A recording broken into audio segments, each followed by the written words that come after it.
দুদিন আগে আমি একটা পোস্ট করেছিলাম, আমি দুধটা গরম করে দিয়েছিলাম আর সানা হচ্ছে সেই দুধটা দই বসিয়ে দিয়েছিল আমাকে, নিজেই জেদ করে বসেছিল, যদি আমি বলিনি। কিন্তু আমার ওই পোস্টে একটা কমেন্ট এসেছিল কি যে সানা কীরকম দইটা বসালো, বা সকালবেলার যে দইটা সেটা তো আমাকে আর দেখালে না আমাদের। তো সেই জন্য অ্যাজ কালকে রাত্রিরেও তাই, আমি যখন দই বসাতে যাচ্ছিলাম সানা বসাতে দিল না, ও নাকি এখন পারফেক্ট পুরো সেফ হয়ে গেছে দই বসাবার, ওই দই বসাবে। আর সেই জন্য ভাবলাম কি যে আজকে আমি তোমাদের সাথে শেয়ার করবো যে ও কীরকম দইটা বসিয়েছে। এদিকে এসো, এই দেখো এই পাটিটার এটা কিন্তু আমি একসাথে কিনিনি, আমি কিন্তু আলাদা আলাদা কিনেছিলাম, কিন্তু দেখো দুটো পুরো ম্যাচ হয়ে গেছে।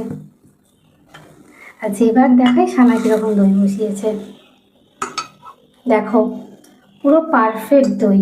আচ্ছা দাঁড়াও দুধটা দেখি,